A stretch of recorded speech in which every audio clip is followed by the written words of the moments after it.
So it's going to be a pretty engaging panel, I think. I'm going to start with Paula, because Paula is the whole notion of this convening is we're focusing on possible harms and possible positive scenarios in the fields of law, medicine, and journalism. Paula kind of straddles all these areas, and she's also in business, and she's also been doing this her work in tech ethics for a long time. So I just thought we'd start with Paula, just saying a few more words about yourself and the kind of work you do at Salesforce. And I'll start by asking you, how do you square the circle between ethical tech and working for a for-profit business? So Paula, take it away. Yeah, thanks. And thanks for having me. I'm really excited for this conversation. And obviously, I'm a great fan of your work and Chris's work and this whole topic. So let me just give you a brief description of what we do at Salesforce, and then to your question about how to manage tension. So I've been at Salesforce for about 5.5 years. And so that was well before we started this practice, well before kind of the last 1.5 years of public interest in AI. And we've been laying this foundation, this groundwork across the company for quite some time. I sort of simplify our practice by saying it's about 4 Ps.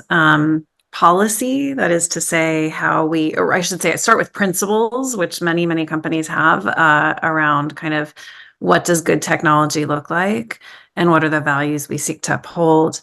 Policy, which are a set of red kind of guardrails, red lines around how customers and employees use our products. Product, which is working with engineers and product managers and designers on the guts of what goes into our product, what products we decide not to build, those kinds of questions. And then not least, I sort of recently added a 4th, which is people, because I think at the end of the day, it's really a culture job, because it has to, the job of ethics has to come from everyone. It can't come from some office in the corner somewhere, right? So I, to your question, which is not an infrequent question that I get, how do you do ethics at a big Fortune 30 corporation? I'll say a few things. One is, in my career, I've never seen anything like the last 18 months where, I talk to customers multiple times a day, and I will tell you, because of the popular interest in artificial intelligence, and because people are aware of both the potential and the risks, questions about how we manage those risks are front and center for name your position at any customer company, CIO, CTO, CMO, and so on, right? Because they are all deeply aware that AI can boost their productivity and can transform their front office. And they're also aware that AI could lead to embarrassing communications going out to customers or et cetera, right? So why do I say this? I say this because it is having a trustworthy product and a set of safeguards is really essential to our market positioning. It is not in tension with our marketing positioning or our market positioning. It's really crucial. Does that mean that there are not judgment calls? Of course not, right? Like, of course there are questions about how good is good enough, especially when there is no standard yet. There are questions about how fast to go to market, how much we learn with customers versus internally, and so on. But I want to just start at the outset by sort of dispelling the myth that these things are somehow fundamentally opposed to each other, because especially in this current moment, they are not. Right. I agree. So I think it's always been a myth, but what you're saying is that given that things are developing so much in real time, there's so much publicity about the potential for harm, people are actually better understanding that there's actually a business imperative for ethical development if you're in this in the long run.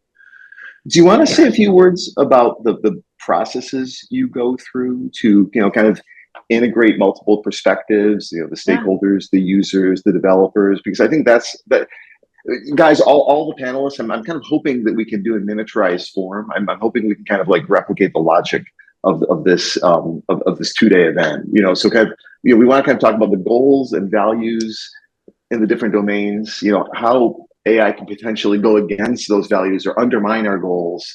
How can we anticipate those harms? How can we design human machine systems to avoid those kinds of bad effects? And the positive side, how can we design human machine systems to better achieve our goals while respecting the values of our domain? So, Paul, you've been in this for a while, so maybe you can, and I know you have a hard stop at 11 East Coast time.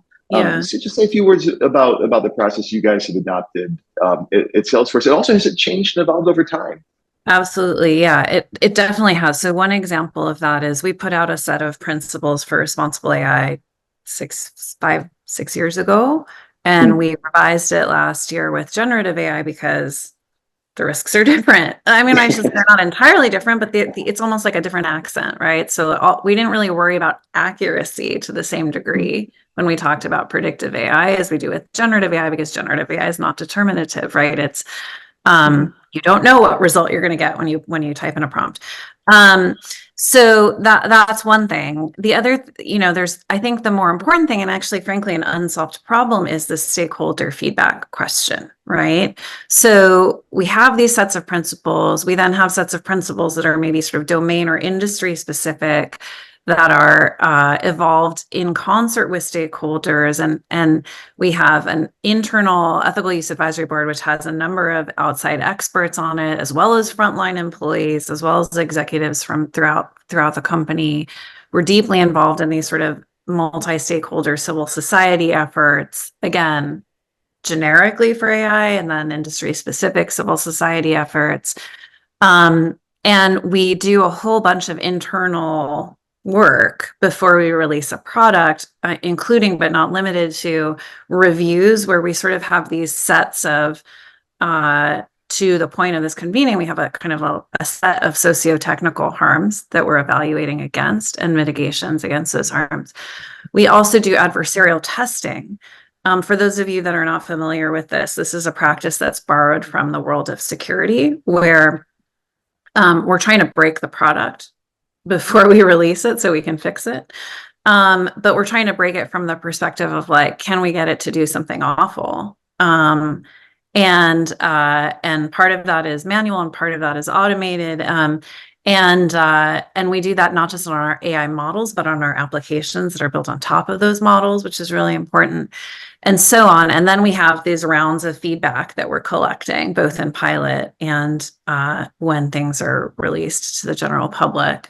So it's an extensive process. And it is not perfect. I think the reason I said that it's a very big question, it's an open process with room for improvement, is because really the stakeholder process that you want technology to go through, yes, you want companies doing this, but really the stakeholder process that you want technology to go through is democracy.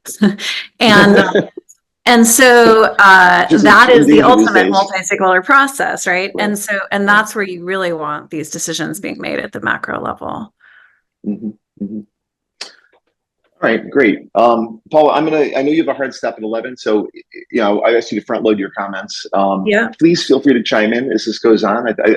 To all of our panelists, we want to make this as free-flowing a conversation as possible. So let's hear from some of our other voices. This is somewhat arbitrary, but I was thinking I'll go in the order of Dan, Linna, Melissa Goldstein, and then Stephen Levy. I hope this is okay. Just start by introducing yourselves and just say a few words about the kind of work you do and how you think about AI in your field. And after we do that, I'll ask you for some specific scenarios that keep you up at night.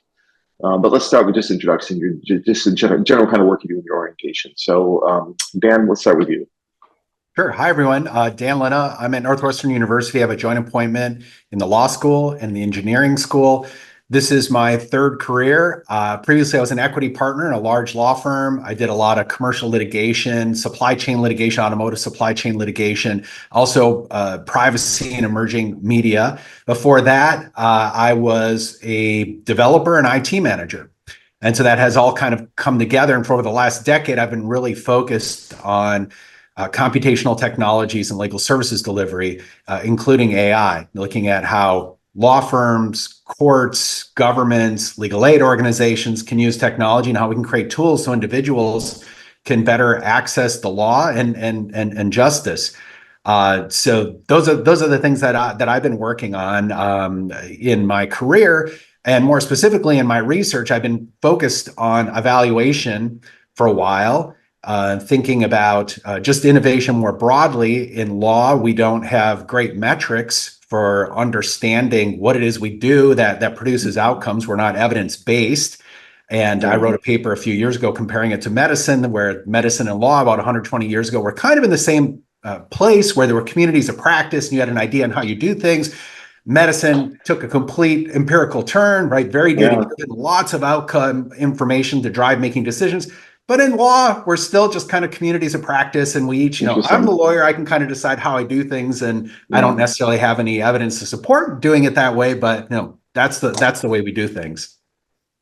That's fascinating, and I love that. I love if we can kind of like understand the goals and values of the different domains, but also just like make some comparisons about what can we learn from other domains. I was going to ask you, Paula, maybe I'll postpone, but just before I forget, I wanted to ask you, given your perch is the head of ethics at a company that touches a lot of different industries, I was curious about whether you thought some industries were ahead of others, but maybe like let's postpone that. I'll let you think about it. Melissa, you want to go next? Sure. Hi, everyone. I'm actually hiding in a room down the hallway from you guys. If you want to come wave, when I get lonely. So I am a medical ethicist. I am not a practicing doctor. I am not a public health professional. Actually, I am a lawyer. But my background was in ethics before I went to law school, and I did not go to medical school. I started out as pre-med because I wanted to talk more about moral quandaries in medicine. I wanted to think and talk and work with people more than I wanted to practice. In retrospect, I might tell my 20-year-old self to do both, right? That I had plenty of time to do both, but I'm not a practicing doctor. I am a professor at George Washington University in the School of Public Health and in the medical school. I don't have an appointment in the law school, but I do teach law and ethics to basically all different kinds of students, which I think are my best classes. I've been in every sector of the economy, however. I've worked for 2 federal judges, and I've been in 2 presidential administrations. So I have this policy, ethics, medicine, law, mush is what I would call it technically. For you guys, technologists, it's a mush. So in my field, which I think we have me in the medical field, one of the speakers this morning mentioned it as the health harms are obvious, right, in AI. So some of them are obvious. For instance, if somebody, makes a mistake based completely on AI, there could be some serious health consequences, including death for individual patients. But the ones that we talk about more frequently, however, are bias in terms of categorizing patients in an incorrect way, or dignitary harms to who we are, who we think of ourselves, our psychology, our entire sense of selves, who we want to be, or privacy harms, which of course are us as well, and then stigmatizing us according to issues that AI comes up with, but that a human may not come up with. Now, ethics, which is my field, I've always distinguished, and my training distinguished, from pure philosophy, right? So a little bit different than those guys in the room. Heard about philosophy and ethics is somewhat the same.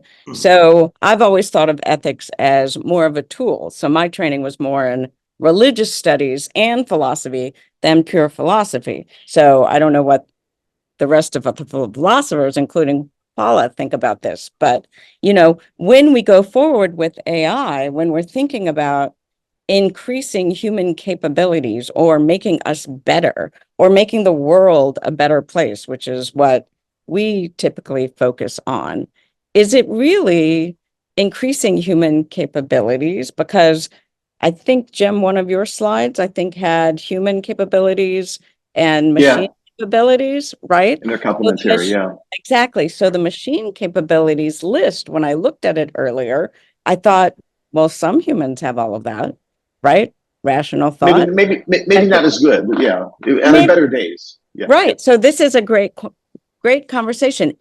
What is our goal? Is it increasing human capabilities? And remember, so from my field, it's basically like, yes, increasing has a positive spin, but we always have unintended consequences. And for this, I would think about, like, let's talk about the drug Ozempic. All right. More and more possibilities, including preventing dementia, possibly combating addiction, heart health, right? But Ozempic also has pretty debilitating side effects, okay? And there are other unintended consequences that we may not know yet. So think about past weight loss drugs. Eventually, we had to stop using them because they hurt heart health. So we don't know the eventually yet with Ozempic, and we don't know the eventually yet with AI. So basically, this is the buzzkill world that we live in, thinking about, well, what's it going to do to us? What's going to be the downside? How is it going to hurt things? Things like that. But, very conscious of the upside as well. And that's why we keep doing it, essentially. Yeah. So that's kind of just a little preview in the medical world. That's great. Those are extremely thoughtful comments. Thanks, Melissa. Stephen, you've been waiting a long time. I want to go with you. Obviously, you have a very distinguished career writing about technology and AI, and I'd love to hear your thoughts on, downstream how AI is going to impact your field of journalism. But for now, just like introduce yourself, just say a few more words about what you've been thinking about lately about this. Sure. I've been writing about technology for over years. I went from never having touched a computer in 1981 to 1982, sitting in Marvin Minsky's living room, learning about AI. So I've been following this field for a long time. When I talk in journalism fora, I talk about the excitement of AI. When I talk about more general fora in terms of journalism, I sort of concentrate on the harm, because while there's a lot, journalism, like a lot of other fields, can benefit in efficiency terms, and it could help you get more work done. You can kind of like go deeper into research, all kinds of stuff that we know about.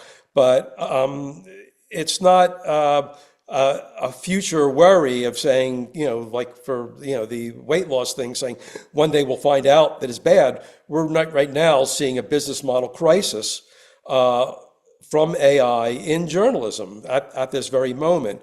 And this is a field that's already been hugely battered by the internet. I was Newsweek's chief technology correspondent during the internet boom, and I watched as my institution, this old, venerated publication basically got destroyed by it. Right now, we see things. Last week, my publication, Wired, ran a story about this AI company called Perplexity, which gives answers. This is called an answer machine. And some of the answers are essentially plagiarized from articles in journalistic venues, including ours. And we did an investigation and found out it actually bypassed the robot exclusion protocol, and to deliver these plagiarized answers without crediting us. So this is just one kind of danger that we see, and that there's other sort of global problems in terms of presenting misinformation that and ultimately just eroding whatever's left of trust that people have in journalism by not letting that go. So I see very serious issues, in terms of ethics. What I find among the big companies, that I cover them all, is that they all have very sincere efforts for responsible AI, but what really drives the engine is the degree to which their competitors are operating, and they feel that they have to keep up. So we see Google, which is a company I know very well, releasing this thing called AI Overview, which is certainly not fully baked. No one would say it is, which sort of skims off, again, the content in news articles, puts it above the search results, and in a way where it decreases what traffic we get from the search engine, which is one of the major ways that people find our journalism, for these kind of buggy summaries. And Google wouldn't be doing this if they felt that they weren't called upon to come out with something to justify their investment and to keep up with their competitors. So I don't have to think hard about what keeps me up at night, because Yeah. I see it during the day. As a citizen, I'm up at night about it too, because journalism is necessary for the survival of democracy. It occurred to me as you were speaking, Stephen, that was very well said. There's a tension with a point Paul made earlier. Paul and I were talking earlier about how in some organizations and some profit-seeking companies, there really isn't necessarily a tension between profit-seeking and ethical development. You want to do it right because you're a going concern. But it seems to me that there are other types of companies where, like, the whole business model is premised on something that's inherently unethical, in the sense of potentially undermining necessary institutions for the survival of democracy. So what is the solution? I mean, is it enough to talk about ethical development in cases like that? Do we need just like antitrust or regulation or something like that? Well, there's a lot of people who believe that sort of the concentration of AI in a few big companies Yeah.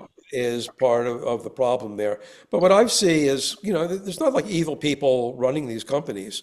And a lot of them start with out of really a point of idealism, but when reality hits them and they develop their products and realize what they have to do that, they're just pulled into practices that wind up to be somewhat destructive.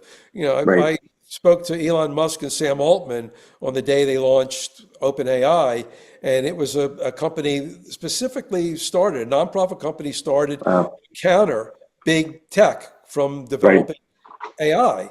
And then when it turned out OpenAI was really the first to understand the implications of this thing called transformers that allowed for what we know to be generative AI to come about. But wait a minute, that cost hundreds of millions of dollars to train these sets, and they needed then investment. They're a nonprofit. They needed billions of dollars. And they went to Microsoft and sort of became a for-profit within a nonprofit. And, it turned out, some of their founders left because they felt that OpenAI was part of the infrastructure of big companies, driven by, in a sense, profit motive, and then they in turn face their own dilemma in getting investments from these big companies. So it isn't an intentional thing saying, yeah, we want to skirt the rules in order to do this stuff.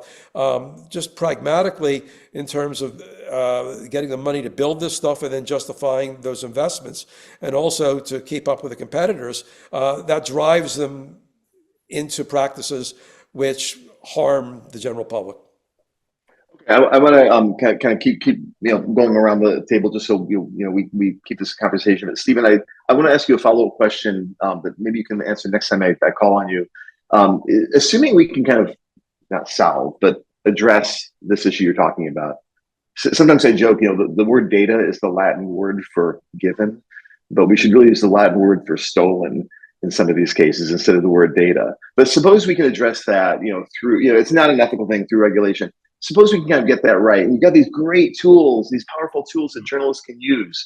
Maybe you can kind of think about, like, even bracketing these other issues. What are some scenarios of harm for the journalism profession? Perhaps journalists like losing their sense of judgment, or they're just relying a little bit too much on automation rather than critical thinking. Kind of like a pastiche approach to journalism as opposed to original investigative journalism. I want you to kind of tease out some scenarios, because this is what we're going to be involved in this convening here. It's like telling stories about specific scenarios of harm and how so we can address them. but I'm going to kind of keep the conversation flowing. Let's go back to Dan, and I'll kind of like take this to this, to the second part of our conversation. Let's talk about specific scenarios of harm. Dan, tell me a story. This is what we're going to be doing here at our community. Tell me a story of a scenario about how the adoption of AI, even if we get the kind of companies doing it in the right way, we can get that right. How does the legal profession need to adapt? Like, how do we need to design the technologies? How do we need to design the human machine systems so we can avoid some bad scenarios? Tell me some of these scenarios to keep you up at night.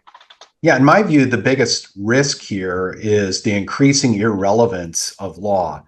And why I say that is because now when I came around the first time, where a lot of my research is focused is thinking about how technology can be used in courts by lawyers, legal aid organizations, for individuals. There's also this law of technology side to this, and this is very relevant to what Stephen was just talking about. Now, contrary to what a lot of people think, there is actually a lot of law in place that governs the way technology companies are using AI. The Federal Trade Commission, for example, has been getting more and more active. But some of these big picture questions like antitrust, law has been painfully slow to adjust and adapt and think about, well, what does the legal regime need to look like here? Copyright, right? Now, I wouldn't, I think the words matter here. I don't think it's fair to talk about stolen data. I think there's a lot of uncertainty about how copyright law applies here. Now, of course, there's some outlier cases where there have been some things done that I think we'd all recognize that is probably not the way things should be handled. But there's a very strong argument for using AI in a way to learn from works that are out there that would be absolutely qualify for fair use under the law. But of course, one of the issues here is it's going to take years for the courts to address this. And by then we'll be on to something different. And sure, there might be some damages paid and things like that, but there will be a lot of other harms for which there won't be damages paid. And all this uncertainty. I was just at a conference last week for 2 days, and a lot of the leading copyright and IP lawyers there, and they're all talking about the way businesses are making decisions today about how to design systems. Oh, well, you can't have a bunch of duplicates of New York Times articles in your training database. There should only be one at most, and all these sorts of things that really go to how you might build an AI system. So it's having an impact now, this uncertainty about how you would think about doing things that will impact accuracy, bias, robustness of these systems. So law needs to figure out a way to keep up with these changes. And maybe we need a whole new regime for intellectual property, for example. Before I get to the harms, so the business model aspect is also really important in law. The billable hour, right? There's a lot of ethical challenges with that. That really does a lot to decrease access to legal services. I mean, the stats in the US, one of the richest countries in the world, stats are that 80% of the impoverished lack access to legal services. Half of the middle class, right? Probably the majority of people in this room, right? If you had something happen, if you went through a divorce, you wouldn't be able to really afford the kind of lawyer you might want to have that you think could best represent you. So it's a huge issue, just the skepticism and not keeping up with the times here. In the legal space, I try to be really in the middle on this and try to see the opportunities with using technologies, but also the risks of not using it properly. But one of the things I worry about is in law, most practicing lawyers kind of have their heads down doing work, and they just see some of the headlines. And those headlines have a big impact. And right now there's overwhelming skepticism about how these tools might actually be used in law and in a way that could be accurate, unbiased, robust, in a reliable way. So it's really important. These are high impact areas, health, law. It's really important then that work be done with stakeholders in law, right, to move the field forward. It's a vast space too, right? Using tech in corporate law firms or corporate legal departments versus in courts, particularly in criminal matters, right? Different sorts of impacts and harms in those situations. Yeah. Dan, I want to ask a follow-up question, but first to the audience, I just want to remind everybody, ask questions in that Google Doc. I already got a couple, which I'll try to get to in this conversation. Dan, I can't resist because I spent 20 years at a big four consulting firm. So it's all billable hours all the time. And we actually adopted automation in our practice. We could not have grown as a practice without automation. We were doing data mining, right? But there's a tension with that in billable hours. Billable hours were kind of one of the coins of the realm in consulting, and I guess law too.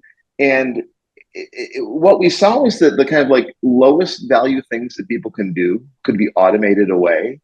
And the high value things people could do, like they press a button to create this like elaborate variable that would require like pages of code if they were to do it by hand. But now you just press a button. But the really important thing is like understanding the exceptions, understanding the nuance, using human common sense and human judgment. And like one little 2-minute thing of human judgment it can create so much more valuable than X number of billable hours in doing the kind of grunt work that was, automated away. So I wonder if the same is true in law and if this creates tensions. Like my understanding is that junior lawyers often do a lot of discovery work, a lot of things that can be not automated, but accelerated and facilitated with these generative AI tools. Does that also put tension on the billable hour model? Are law firms going to have to adopt different business models for that reason? Yeah, and there's been some pressure for a while. Corporate legal departments have gotten better organized. We've brought operations into law now more and more. It used to just be lawyers in the legal department and lawyers in the law firm, many other types of professionals, project managers, people on the business side, more people overseeing technology. I really think that one of the things that is not being grappled with enough in law is the impact that this is going to have on a lot of different people, not just junior people and paralegals, a lot of different partners and things. There hasn't been as much pressure to become efficient in law and think about these questions because you're getting paid for it and there's a high standard, right? We've always thought, well, our ethical duty, we're zealous advocates and everything, leave no stone unturned. A lot of clients think, well, wait, there should be a little more nuance here in figuring this out. There's been a slow movement more and more to fixed fee billing. And there have been a few firms that are wildly successful doing that. And they're, a lot of people say like, oh, but it's not really changing. I think what we're witnessing though is that early on change is slow, right? When you go from 3% to 5% to 6, 7. And I think that that's absolutely right, is you'll see more and more law firms that realize, well, look, here's the value. Now, they'll also have to have a little bit of skin in the game, right? Because as a consultant, you might have some sort of a agreement where you have a success fee or something like that, right? And you've got to work through the different ethical issues around that. But most firms are figuring that out, that, if things go poorly, I should have a little bit of skin in the game, that it's not just, hey, client, you just pay my hourly rate and, whatever happens, happens. But I think this is absolutely right. That is figuring out new business models, new fee models. And of course, one of the other problems related to all this is in law, only lawyers get to practice law, and that's eroding just a little bit. In Arizona, they got rid of Rule 5.4, the District of Columbia, right? So, we can hire the best of technologists and people like that. But of course, what a lot of people are looking for is having an equity stake and really being part and having an ownership interest in an organization. But right now, the current rules prohibit that. But that too is also starting to change a little bit, which would allow a lot of different forms of competition in the marketplace. Very interesting. Yeah, I mean, Chris Hammond in the beginning of this event, we're talking about the small R regulation of technologies, not just the big R, which we touched on with both Dan, you, and Stephen just now. But with the small R regulation, the reason I asked that question, Dan, is because like Paul and I were talking early on about how we kind of need to kind of reflect ethical and humane principles in the design of our technology. I think we also kind of need to do design of our institutions surrounding the technology too. Business models is one example of that. Or maybe the business model of a social media company, if they switch from advertising to a subscription kind of deal like premium TV, maybe some of these ethical problems kind of like are ameliorated a little bit. So that might be another kind of design dimension we can think about.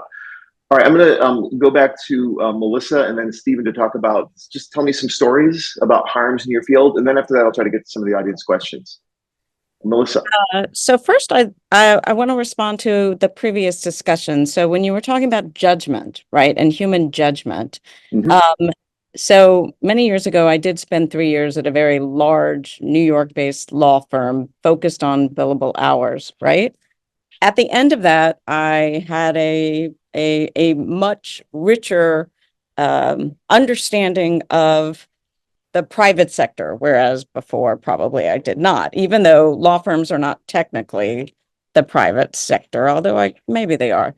But I would say that in any of these professions that we're talking about, it takes time to develop human judgment, right? That good wisdom, right? So if you look at our cases, we're a little bit weathered. We're not, at the end of our spectrum, but there's been some time to develop the stuff that we're talking about, the wisdom. Now, in a law firm, that wisdom might come after several years, after you make partner, but you're not young.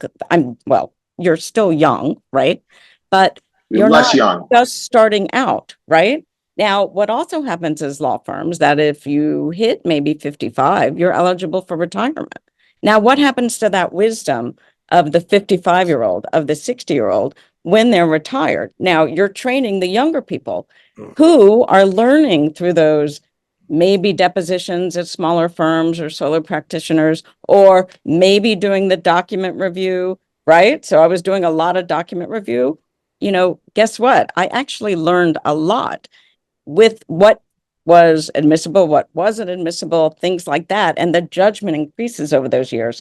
So it's not useless. Now, legal research has changed a lot over this. So when I went to law school, we actually used books. Oh my God, books, right? Melissa, can I just, Yeah. I think what, so you're raising Yeah. a really great point. And I talk with a lot of these law firm leaders and they're worried about, well, junior associates aren't going to be doing any of this work anymore. How are they going to learn? And this, to Jim's point, how do we structure? Right now, there's so much focus on just, oh, here's our workflow. What can we automate? And it's like, no, let's rethink how we do things. And how might we actually create tools so that associates learn even more and we accelerate that learning and there's more time for the partners to spend with them and do the things that we really think helps develop their judgment, things like that. So I think it's a great point.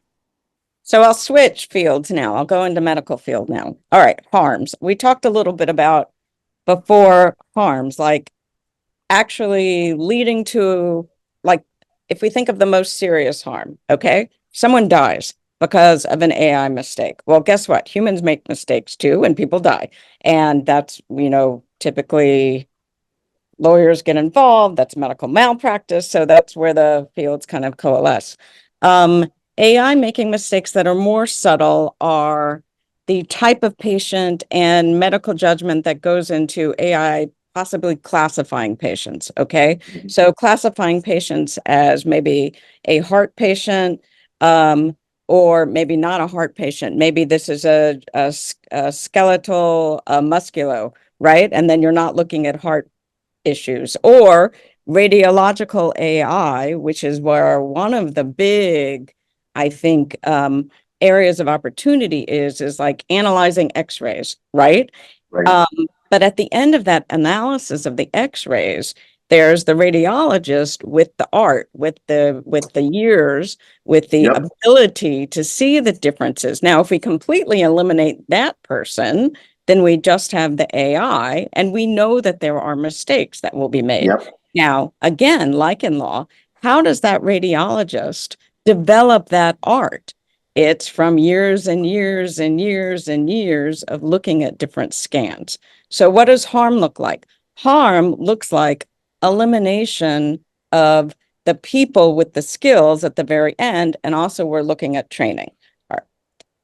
In a different concept, so what we are doing when we try to look at how do we work AI into this field, but also remember that data are people. So here's a different definition of data, right? So in medical ethics, we think about data equals people.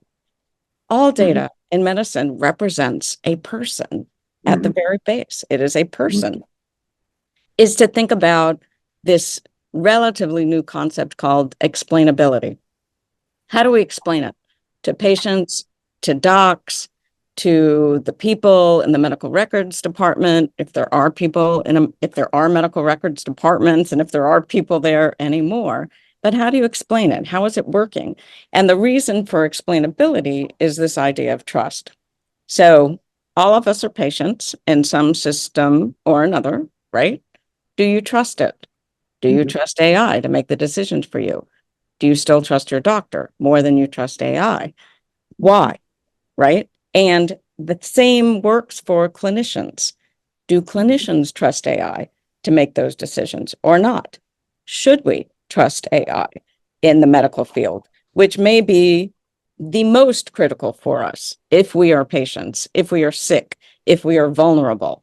So these are the things like, what are the harms? How do we address the harms and working with it in the medical field? So that's what I do day in, day out. I just have to, oh, go ahead, Paul, please. I was just going to say, and I those are a fascinating set of comments, and I agree with a lot of them. Actually, many rounds of them.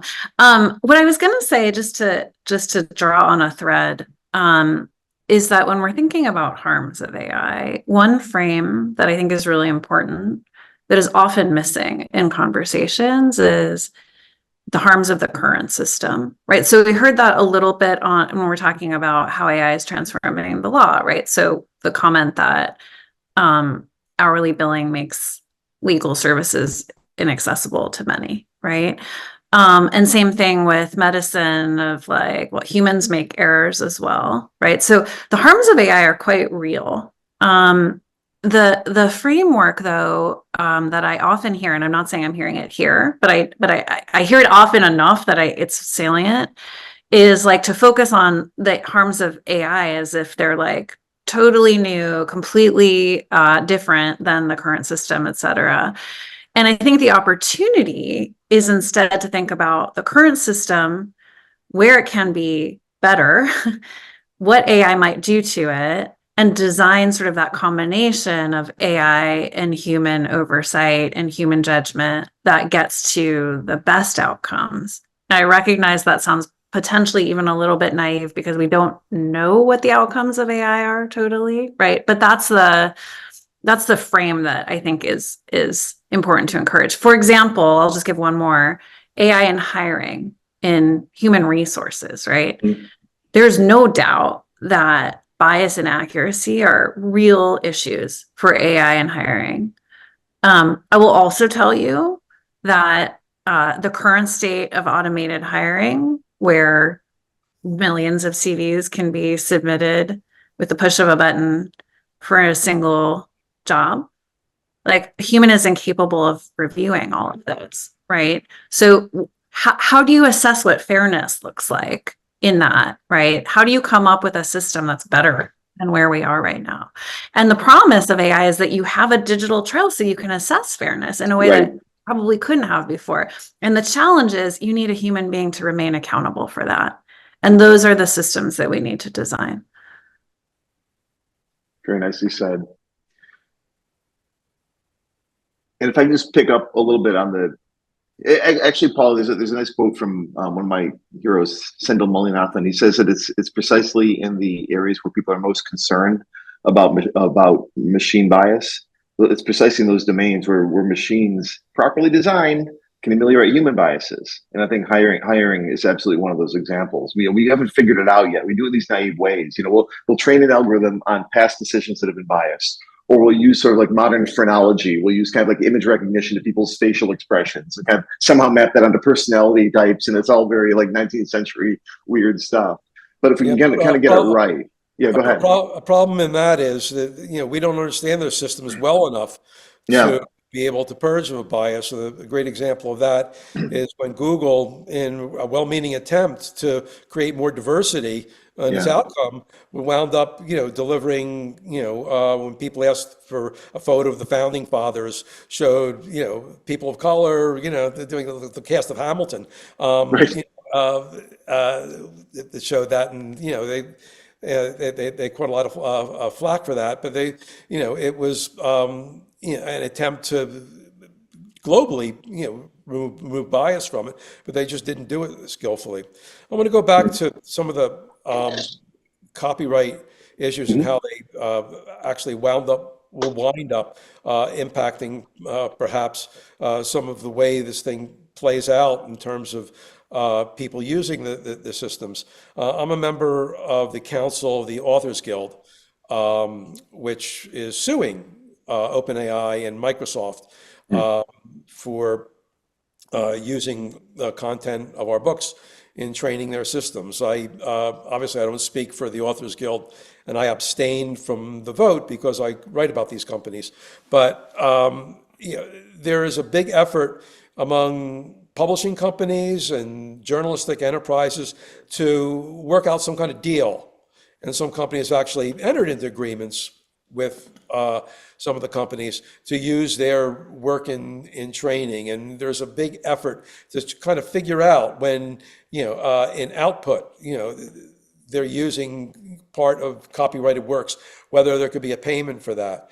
But I think that's an unsatisfying solution in a sense, because as a journalist, I know that we sweat over every single sentence of what we write about when we're writing about, whether it's a profile or an investigative piece, every sentence has nuance, and, just to take our work as like, Right. content Yeah. and mix and match it and serve it up, that takes away from what it is. And then to the point that made a little earlier about, building to maybe addressing some of the problems that our current system, that could be great, but also things could, actually make sort of some of the current problems worse. One big problem that journalism has suffered is that the algorithms of some of the distribution methods wind up sort of as a race to the bottom.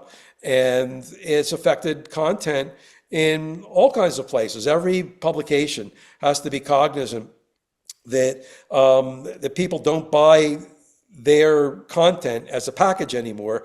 Each article is separate, and it has to claw its way into attention. And that's why you see things like in the New York Times saying, here's the 10 things in Netflix you must watch now, right? Which you never would get before. Here's what happened in late night last night, right? Clickbait. I used to think that's not a New York Times kind of article. And I'm not saying Wired never does that stuff too. We have to do that. Just imagine how supercharged that's going to be when AI has the reins, because it's going to be able to do it even more effectively, and to figure out what people are going to consume and want to consume, as opposed to here's something that you really should read.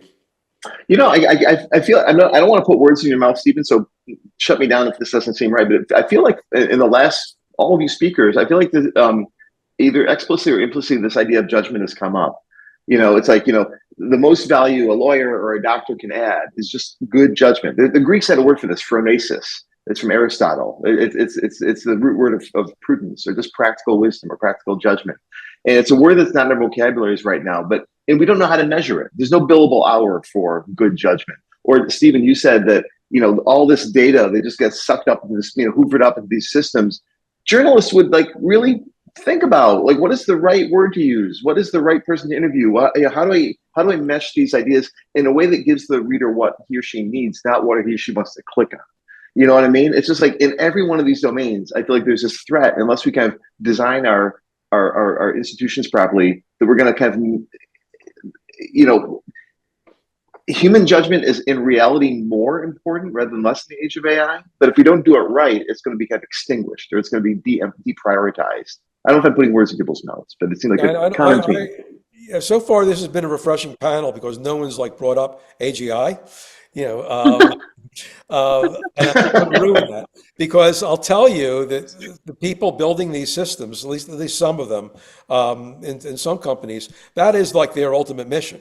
I know it is. And they will tell you that, that judgment will come. That this stuff will be able to. You just have to align it properly. That's right. Smartest humans can do, and that will include judgment. You could judge for yourself whether you buy that or not, but it is true that the systems do get better. And it's an open question about how good they're going to get, and what that even means to say that they'll be able to match that kind of wisdom. Yeah, wisdom. That's right. A top lawyer would have, like a super experienced doctor. That's right. Or, God forbid, an experienced journalist. Yeah, exactly. It's not just, it's judgment and also relationships, right? Which are, yes, generative AI can be extremely persuasive, and sometimes even more persuasive than sort of humans in specific debates, right? But when you think about the doctor-patient relationship, or the client-lawyer relationship or whatnot, I mean, we're fundamentally social creatures, right? And I think that it's hard to overestimate the extent to which we are influenced by each other, and AI can mirror that in ways. But I think that's also a piece of the human oversight and the human value that needs to sustain as we're designing these business systems. Well, that's a fantastic point. I mean, that some of the people, I've had conversations with some people who believe that, yeah, an AI would be able to write like a novel. It's as good as the best novel you Right. ever read. And, this came up during a public discussion I had, and I asked the audience, if you read a novel, he's saying, this is like unbelievable. This is inspiring. It's changing my life. And then someone said, well, a robot read that. Would you feel cheated? And everyone said, yes, they would, because human connection is very much a part of that transaction between a novelist and a reader. But, there is a school of thought which feels that doesn't matter. It is the thing that connects with you and not the person behind it. And that is sort of one of the open questions, for the, I hope, very far future. I'm going to turn over to questions now. This has been an extremely interesting conversation, guys. I want to thank all of you. Paula, I think you have to leave pretty soon, so thank you. Yeah. Thank you for having me. As always, Paula, it's been wonderful. Thank you so much. No, I'm going to quote Dan Dennett twice, the late Dan Dennett. Stephen, to your point about AGI, I won't say what I think, but Dan Dennett said that the singularity is a scientific urban legend, which I like that phrase. And one of the last things he wrote in the Atlantic magazine was the dangers of creating counterfeit people. Counterfeit money can undermine economies. Creating counterfeit people can undermine, our kind of social relationships, our social fabric. And yeah, what does it even mean to create a novel written by a computer that you think is it's not the point of novels. The whole point of novels is human connection, right? Yeah, I think so, but right. But you have to realize that many people building these systems don't agree with that. Right, exactly. AI is not a technology; it's an ideology. Who are creating some of the most important systems, that are bringing benefits to us now too. Thank you for reminding us of that. I mean, the center of intellectual gravity of this event is not what you're talking about, but I think it's good for us to be reminded that the very, very powerful players, this is exactly where they try to frame the issues. And as a result, this is the way a lot of people, when you just meet people at cocktail parties, this is the way people think about AI safety, right? There have also been efforts to replicate in robots the function of comfort, right? Touch, particularly, for instance, in Japan with the comfort robots for the elderly, right? Mm-hmm. So to counteract some of the ideas of isolation and loneliness in the elderly, does that replace human touch or the clinician? The physician-patient relationship, the hand on your arm of comforting with a bad diagnosis, right? Things like that. So not even necessarily the judgment, just the ability to connect with one-on-one in the face of a medical crisis. So will robots, for lack of a better term, actually be able to replicate that better when we develop skin-like functions, things like that? Will we get there as well? Based on AI, essentially, but AI in the performance of human-like duties. I think that's a really great question and gets us. I worry a little bit about this judgment discussion because, it's like, well, humans can exercise judgment, but machines can't. And I would love to see more and more of the focus on what humans and machines can do together, right? I think that's in the right direction because I think this judgment thing in law, I've seen it for a long time. Machines can't do what I can do. I exercise judgment. And a lot of times the lawyers were talking about predicting things that were going to happen. Turns out these machines are great about predicting things that happen. Now there's judgment to be exercised around that about what you still want to do in light of the prediction and things like that. On this point of empathy, right? There have been some really interesting studies. I did a study with Sabine Brunswicker at Purdue, where we work with a company here, a nonprofit in Chicago, Rentervention. They have a chatbot that helps tenants with landlord-tenant matters. And how can we use the best in research about empathy to frame the conversation, to improve the dialogue, to increase trust, satisfaction in the interaction, right? We got great results about it. Now that's about with a chatbot, but I would love to see more and more tools for lawyers in helping them improve empathy and connection and their writing and interactions, right? I think there's so much there at this, right? We tend to get focused on the kind of the machine or the human and what can they do? And there's still so much to be done, the kind of like the cobots and the working together in these workflows. A lot of it requires reimagining workflows. That's exactly right, Dan. That's very well said. Completely agree. I'm going to try to open this for questions, and I think that we have the technology to allow people to ask questions directly from the audience. Is that true? You hear this? Yes, I hear it, Chris. Go ahead. Then people can ask questions. Yeah. It's a strange experience on this side. You're faint, but I can hear you. Yeah, fire away, please. The thing that's striking was that I have a whole bunch of issues having to do with empathy and persuasiveness and confidence in artificial systems. But the thing that's striking in terms of this conversation is that we've got law, we've got journalism, we've got medicine. Two of those fields are very bespoke. I mean, it's like, Stephen, as you said, each line matters. And in the law, it's very much a bespoke field. But medicine is like, no, it's all about scale. It's like, I'm not interested in healing one person so much as trying to figure out ways to heal a lot of people. And that seems to be reflected in the adoption of AI. And the question for me is, where are there places, and I think this is for both Dan and for Stephen, where are there places in your fields where you don't really want bespoke anymore? You need to have, it's like for journalists, you need to be able to have hyper-local journalism, but you don't have enough people or you don't have enough focus. For the law, you need to be able to increase the scope of access to justice. And I'm thinking, where are there places where you see it has to be used? That's my first question. Go ahead, Stephen. Well, I mean, certainly, and Chris knows this very well. I did a story, like 13 years ago about his effort to, his company writing journalism stories with AI, and they were based, the best ones based on statistics like box scores or financial results. Presumably you can get some things about what's going on in a state house through that, but ultimately I think probably to really understand it, you're going to need to interview people. So I think there's probably places where you can address that to some degree in journalism. You could probably have a reporter extend their domain, in a wider sense and working collaboratively with AI.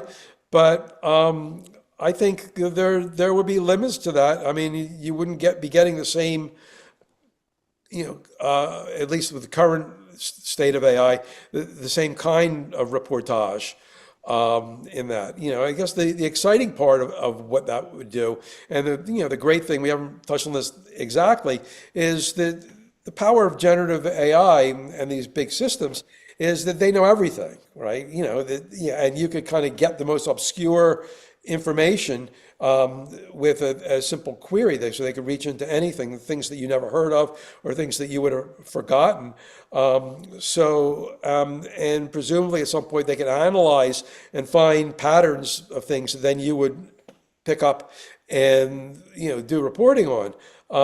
But ultimately, I think if you look at the way publishers operate, they're not directed to a model where reporters are going to be working collaboratively. They want fewer reporters. That's been the history of journalism in the internet age, is that typically these mid-sized and small newspapers decided to cope with their problems by having smaller staffs, which obviously made the papers less attractive to the readers, and then they went into a downward spiral. So I think it would take not only better systems and a collaborative effort, but a change in the way publishers work in order to do that. In law, there are huge needs for standardization across all kinds of workflows and processes. I think the real challenge is, how do you figure out how to standardize and then create some sort of off-ramps to, no, this is actually something that needs to be handled in a bespoke manner.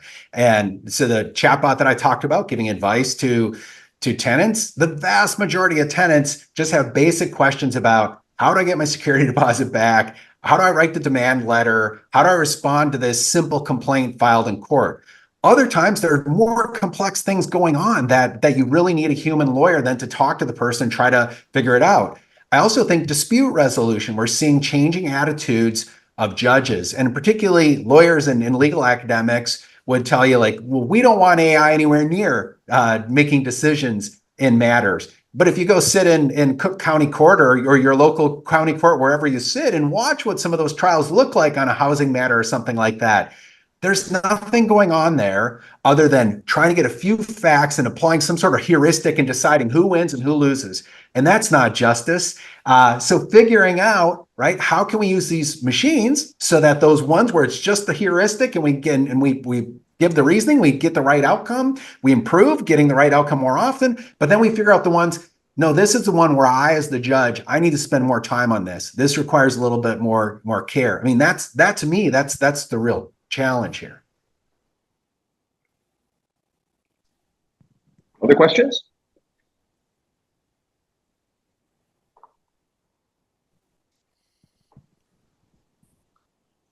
Chris, were there other audience questions, or is that it? Thanks so much. First of all, great panel, and it's really interesting to see how a lot of these insights from other domains are so highly relevant across domains. But one of the big things that we're hearing is, this collaboration and kind of, human machine kind of changing how we see these workflows. And so when I'm thinking about this, especially in terms of professional services like the legal domain and medicine, first of all, it's like completely unrealistic to think of like doctors and lawyers becoming super technical when it relates to these things. But it's also kind of, it's becoming necessary for people to understand the limitations and the strengths of these models. And so I'd be really interested to hear, kind of, we have this technology that is evolving so rapidly. And I think many of you hit on this point. And it's how do we keep people informed, keep them doing what they're doing best, but also keep them informed as we continue to push this evolution as fast as possible without putting too much burden on those professionals. So I would take we talk about this as kind of a workforce problem, right? So probably all of you have had to do all kinds of trainings, right? Implicit bias trainings, explicit bias trainings, right? All kinds of trainings all the time. So I know in education, we certainly have to do that. And it can take a lot of time, all of these trainings, which when you're a practicing doc, when do you do that? Late at night after you fill out all of your records and do all of the forms, after all of your visits, all day, things like that. So there is this workforce. Now, we actually do see retirements because of not necessarily AI alone, but the movement forward with EHRs, computers becoming more of an element of the actual physician-patient interaction, right? Younger doctors taking notes on the computer instead of looking at the patient, things like that, right? So that we're losing some of that relationship. What do we do about that? So there has been a movement backwards from doctors actually typing on the medical record during the patient encounter, things like that. So for workforce, because we don't want, at least in the ethics realm, we think it's a negative consequence of computerization, data-driven, electronic health records, AI, all of this, to lose that relationship, that artistry, that judgment, even between very, very specifically data-driven things like perhaps radiology, right? That there is a connection. Now, the joke, of course, in medicine is that, we don't really care about losing the relationship with the pathologist, for instance, right? But that's medical joke right there. So, but like it's interesting, this workforce thing. You can force people into training, and I saw it happen in education actually. You can force people online with Blackboard, with other online services, with Zoom during the pandemic, of teaching remotely, with this whole platform with teaching, and people were tired. People left. They're like, not just the elderly or people that have been around a while, but we have lost something in the virtual world of interaction. We certainly have gained things like education wouldn't have existed at all during the pandemic, right? But we have lost a human interaction, which is the entire reason why some people do what they do, including physicians, lawyers, educators across the board. I think that was lost a while ago, though, as part of the problem, right? And I think, law, medicine, these are supposed to be the original professions. People come into them, they want to learn, but yet you talk to any lawyer or any physician, right? They don't have any time. There's burnout, alcoholism, suicide. It's rampant. It's out of control, right? This is one of the things what I've been writing about for a while on standardization, improving our processes, but rethinking what these professions, right? When people can't find time to learn and think about what's actually really important in the work that they do. So it's a great question that learning is essential for these things. But this is another opportunity to kind of reimagine, what does work look like? What do these professions look like? What are the expectations?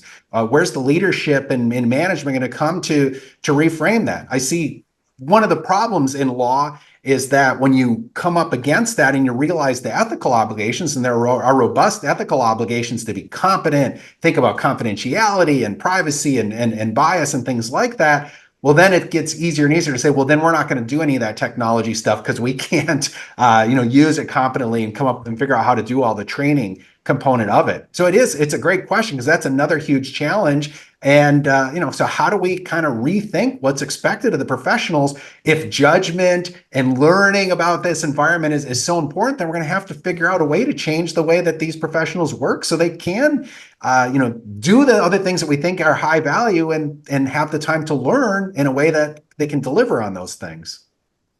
The algorithm is saying we're out of time. I apologize, but I have to cut you guys off. This has been a terrific panel. Thank you all for such a wonderful discussion. I'll just make one kind of editorial, Dan, just speaking of what you just said. It seems like the professional societies need to get involved in this too.